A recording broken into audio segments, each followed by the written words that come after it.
Olá pessoal, tudo bem? Então hoje nós vamos ver aqui a questão dos sistemas termodinâmicos, né? Então dando continuação às nossas aulas, vou tentar fazer um vídeo curto novamente. Então vamos lá. Nossa primeira transparência aqui é apenas sobre o título mesmo, né? Mas eu gostaria de destacar aqui uma coisa. Essa figura que está ao lado aqui, né? Essa figura que está ao lado, ela é a figura de uma rede complexa, né? Então, o que é uma rede? A rede é um conjunto de nós e ligações, certo? Então, os nós seriam essas bolinhas coloridas e as ligações são essas linhas aqui, tá? Então, nesse conjunto de nós e ligações aqui, você pode extrair diversas propriedades, né? Então, por exemplo, você tem redes complexas que são redes sociais, né? Algumas vezes são ditas redes de pequeno mundo, né? Então, existe o efeito pequeno mundo, que diz o seguinte, que entre você e qualquer outra pessoa no mundo, existem de 4 a 5 pessoas, né? Ou 6 pessoas, ou seja, entre você e o Papa, você conhece alguém que conhece alguém que conhece alguém que conhece alguém que conhece o Papa. E né, dessas redes aqui, que são objetos matemáticos, que descrevem algumas situações da natureza, ou do dia a dia, ou do mundo físico, como nós tínhamos conversado, né, que seria a linguagem ideal, a gente pode fazer ou a mecânica estatística dessa rede, ou podemos fazer a termodinâmica dessa rede. Quando eu escolho o verbo fazer, eu quero dizer estudar. Podemos estudar esta rede dos dois pontos de vista. Por isso eu achei interessante deixar esta figura aqui, né, por conta dessa propriedade que ela tem, né? Então vejamos, passemos para o próximo, né?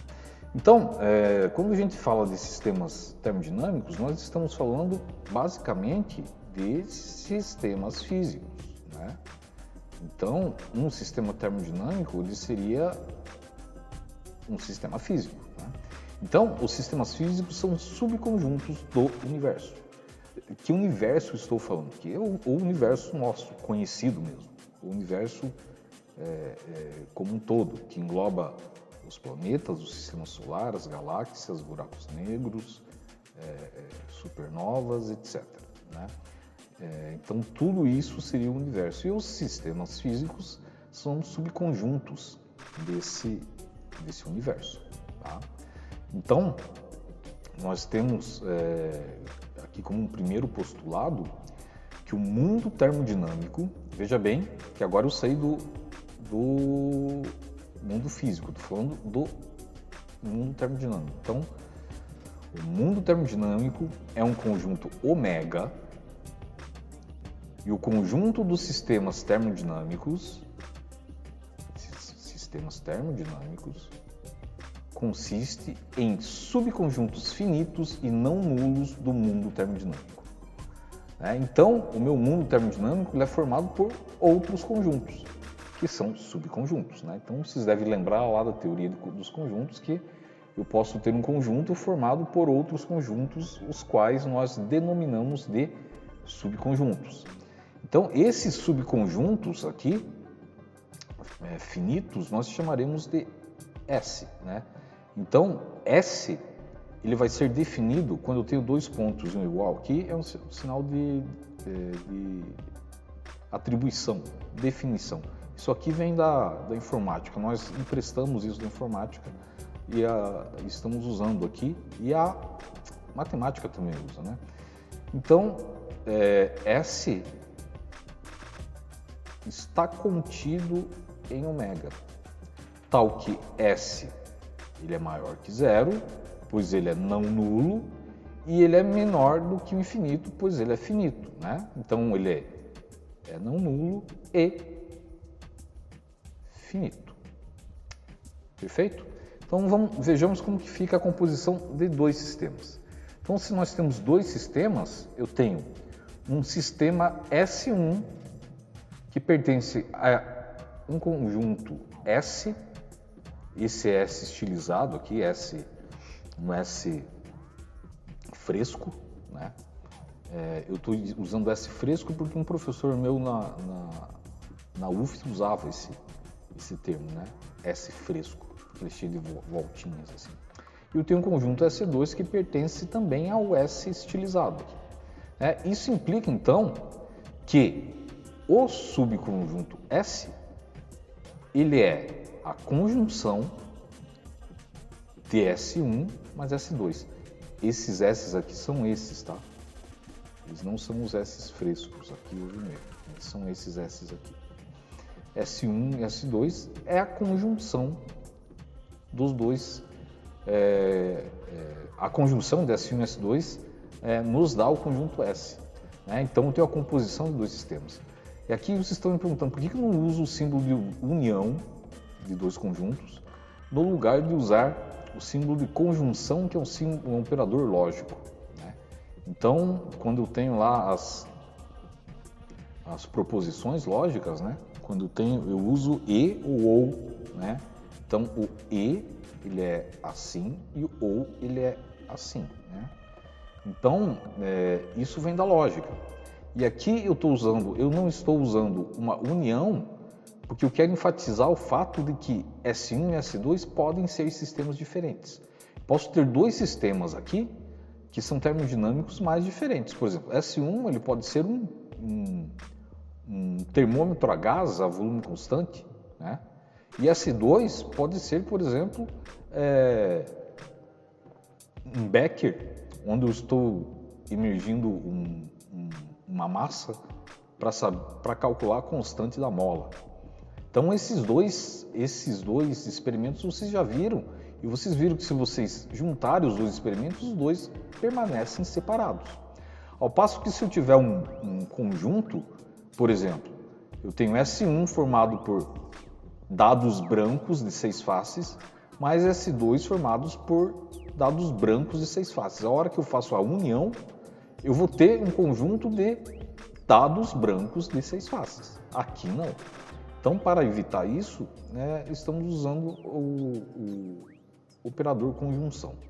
E quando faço a composição de N sistemas, eu tenho isso aqui, Então, eu vou ter S1, conjunção com S2, conjunção com S3, até a conjunção com Sn,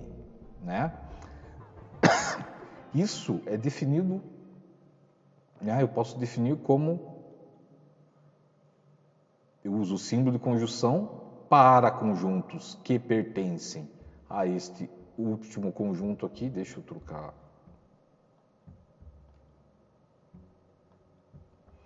Que pertencem a este conjunto de subconjuntos, S1 mais S2 até Sn, S.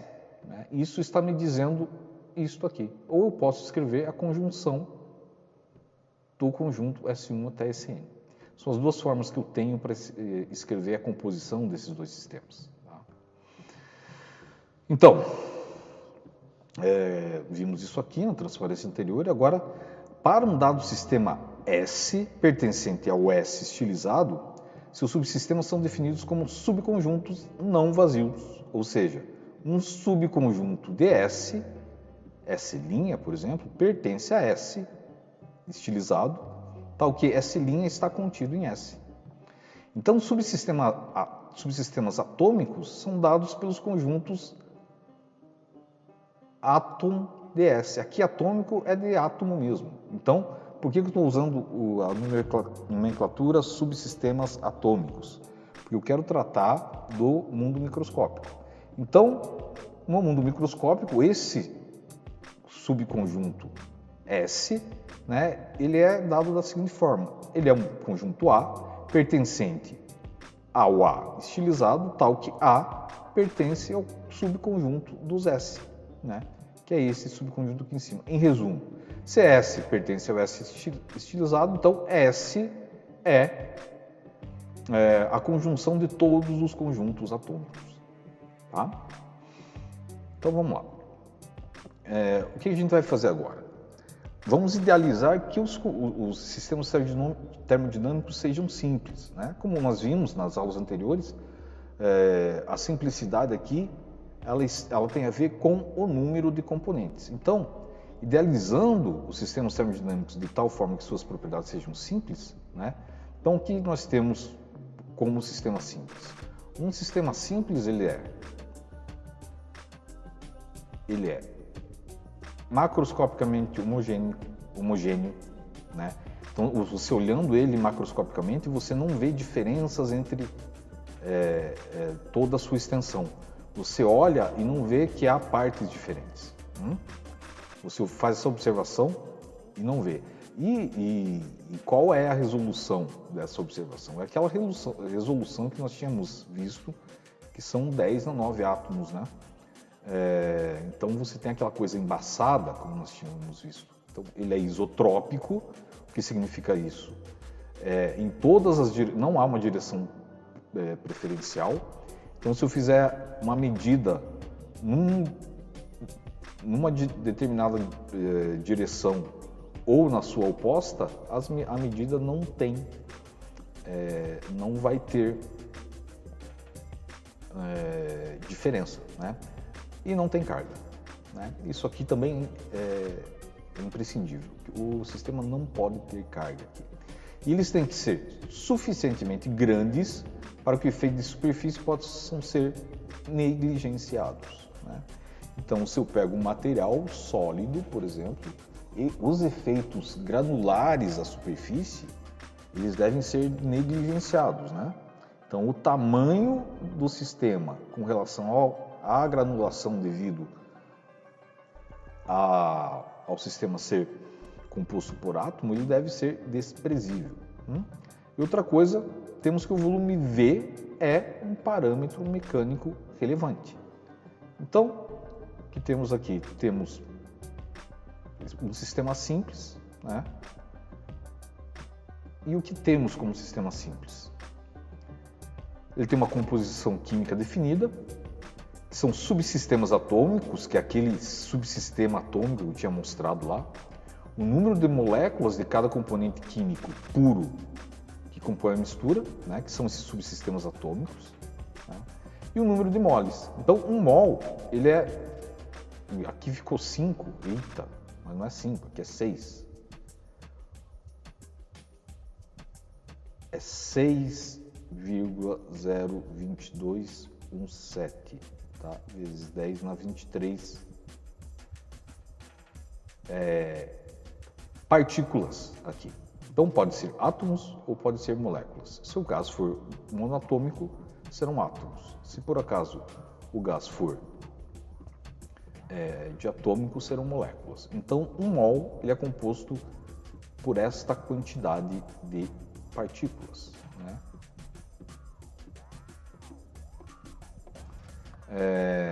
Então, o que pode acontecer? Pode acontecer que eu tenha um sistema com mais de uma componente. Então, por exemplo, eu tenho lá uma mistura com componentes, né? E eu chamo cada uma dessas componentes de J, né? J indo de 1 até R. Então, tem um sistema com R componentes, né? Tem um sisteminha aqui com R componentes, né?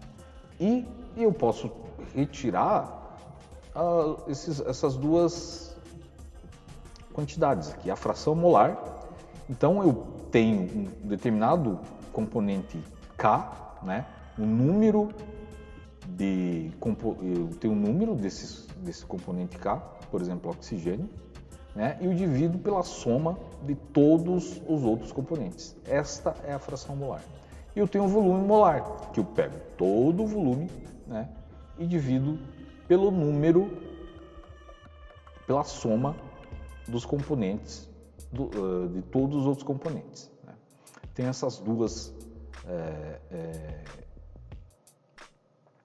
quantidades aqui, né? Então, eu tenho isso aqui, são parâmetros do meu sistema, tá? Então, meu sistema termodinâmico, ele pode ser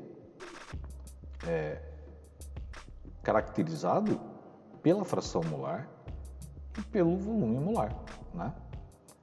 Ou melhor, ele é caracterizado por V e por N, né? Que é um número. Quando eu faço fração molar e volume molar, eu estou retirando a capacidade, a propriedade chamada extensiva, ou seja, essas quantidades aqui já não são extensivas, elas não dependem, né? O volume molar e a fração molar não dependem do tamanho do sistema, né? Então vamos ver o que é essa coisa de extensivo, né? Então, parâmetros macroscópicos extensivos aqui. Extensivo é tudo aquilo que depende do tamanho do sistema. Então, por exemplo, você tem dois sistemas idênticos tomados como um só. Então, por exemplo, aqui eu tenho um sistema V, mas ele pode ser separado em V1 e V2, né?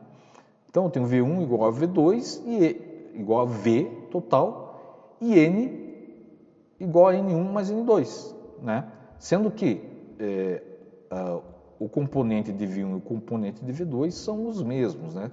Então, para que a descrição fique um pouquinho melhor aqui, seria interessante que eu escrevesse aqui também N, né? Então, Vn, e aqui ficaria N1, e aqui ficaria N2. Perfeito? Deixa eu mudar a cor da caneta aqui, senão quando eu voltar eu não tenho, né? Bom, então o sistema composto tem o dobro do volume, tem o dobro do número de moles, né?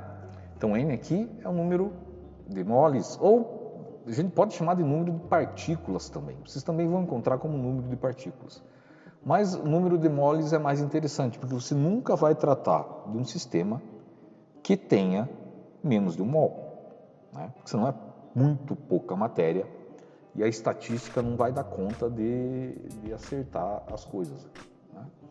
Então, essa é uma definição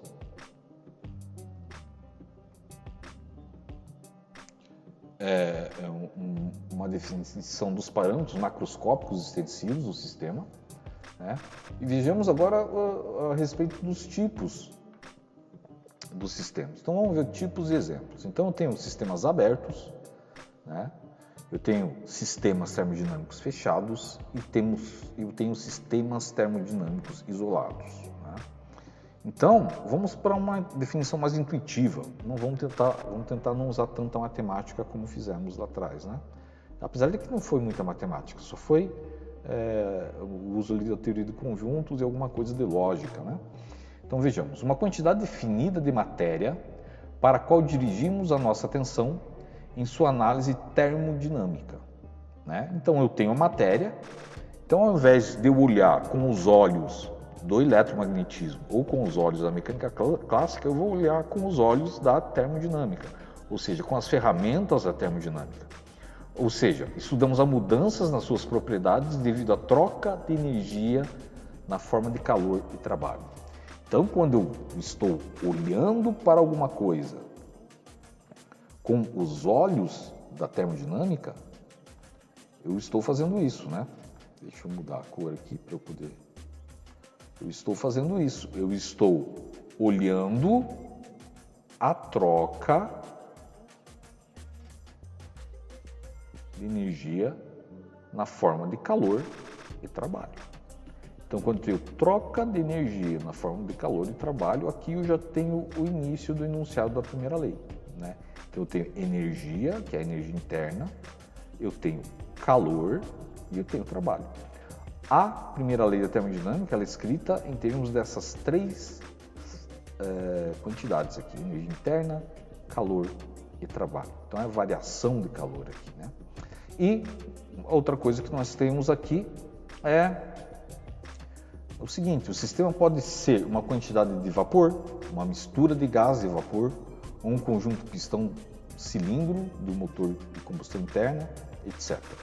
Então, por exemplo, essa mistura de gás e vapor, quando a gente define, nós vamos ver numa das próximas aulas, quando a gente define a temperatura,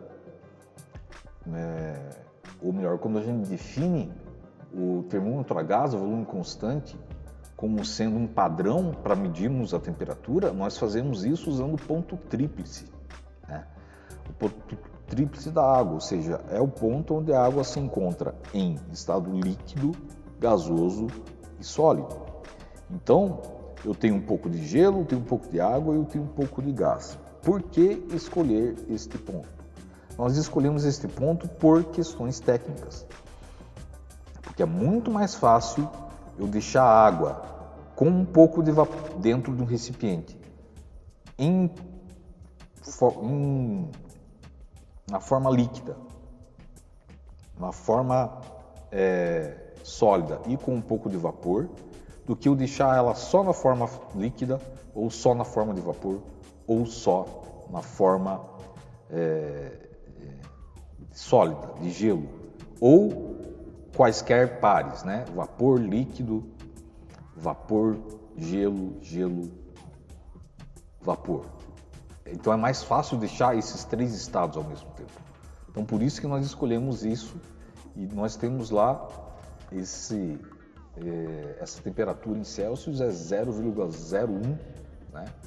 Ou em Kelvin é 273,16 Kelvin. E o ponto de gelo de Kelvin é 273,15, né? Então vamos lá um pouquinho mais de definições intuitivas. Então nós temos sistema, né? Então nós estamos falando de sistema, mas o que vem a ser o sistema? Sistema é tudo que é levado em consideração na hora de fazermos as nossas observações. Então, por exemplo, eu estou olhando lá para um gás, né? E tudo o que me interessa é o gás. Este é o meu sistema. No entanto, o gás não está sozinho. Você tem as vizinhanças, né? Então, você dentro de uma sala, você tem as vizinhanças para o gás, né? Então, você tem a mesa do laboratório, você tem os teus colegas, os instrumentos de medição, né? Então, é tudo que é externo ao sistema, né? A gente chama de vizinhança ou envolvente, né? Só que existe, para o caso do gás, eu preciso de uma fronteira, né? Se eu estiver tratando de um sólido, o próprio sólido se contém em si mesmo, né? Para o caso de um líquido e de vapor ou de um gás, não. Eu preciso de uma fronteira. Então, o sistema termodinâmico e as suas vizinhanças são separados por um envelope, denominado fronteira. E temos o universo. O universo, o que ele é? É o sistema termodinâmico mais vizinhança, né? Então, o sistema termodinâmico mais vizinhança é chamado universo. Aqui, percebam que a fronteira não entra. Tá? Então, nós sempre consideraremos a fronteira sem massa aqui. Tá? Vejamos, então. Então, a figura é esta aqui. Tem uma vizinhança, né? Eu tenho a fronteira e eu tenho o sistema. Observe aqui que o sistema é essa coisa em rosa aqui. Por que ele está escapando um pouco da fronteira? Porque é assim, né? Se você pegar um sistema na natureza, você vai ver que sempre vai escapar um pouco, né? Mas na termodinâmica não. Na termodinâmica ele é totalmente encerrado, né? Eu não posso deixar essas coisas escaparem. Então na termodinâmica eu deveria ter uma fronteira assim, ó. Uma fronteira que encerre todo o sistema de maneira que nada escape e entre. Mas existem sistemas que deixam escapar e entrar. Tá? Vejamos que sistemas são esses, né? Então, vamos para os tipos de sistema, né? Então, na sua classificação, nós temos, por exemplo, o sistema aberto. Em um sistema aberto, nós temos o seguinte: nós temos a transferência de massa e a transferência de energia. Então, tudo que entra, eu vou chamar de verde aqui, e tudo que sai eu chamo de vermelho. Então, entrou e saiu. Então, pode entrar energia nesse sistema e pode sair energia nesse sistema, né? Pode entrar massa e pode sair massa. Por exemplo, que pode entrar, que sistema pode entrar energia?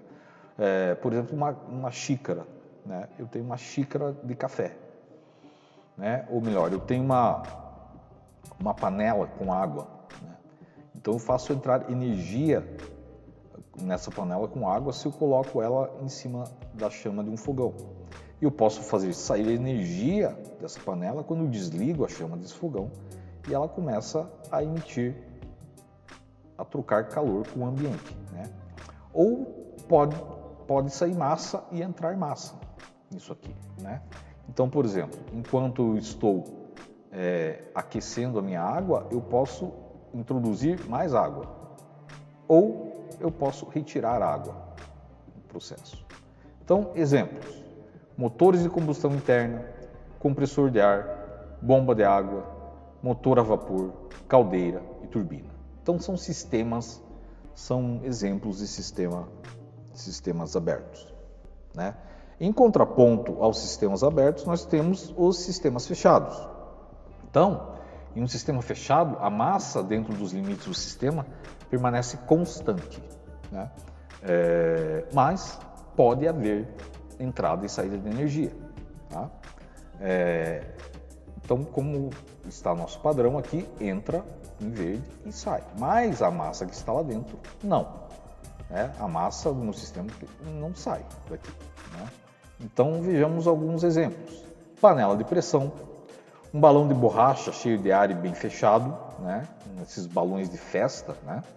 E o gás confinado entre um pistão e o cilindro, né, no motor. E podemos ter sistemas isolados, né, onde não entra e não sai nada. Então, num sistema isolado, não há transferência de energia e também não há transferência de massa, né? Exemplos, nós temos garrafa térmica e o universo. Então, nós estamos considerando o universo como finito e consideramos assim porque ele está em expansão, né? Se ele fosse finito, não consideraríamos em expansão, não teria sentido. Então, a garrafa térmica e o universo são considerados sistemas isolados. Não entra energia e não sai aqui, né? Na verdade, a garrafa térmica ela não é ideal. Se ela fosse ideal, sairia. Mas você nota que se você deixar o café ou o chá ou água quente lá de um dia para o outro, ela esfria a substância que está lá dentro. Então, eu acho que passou dos 20 minutos, né? Mas fizemos aqui meia horinha de vídeo,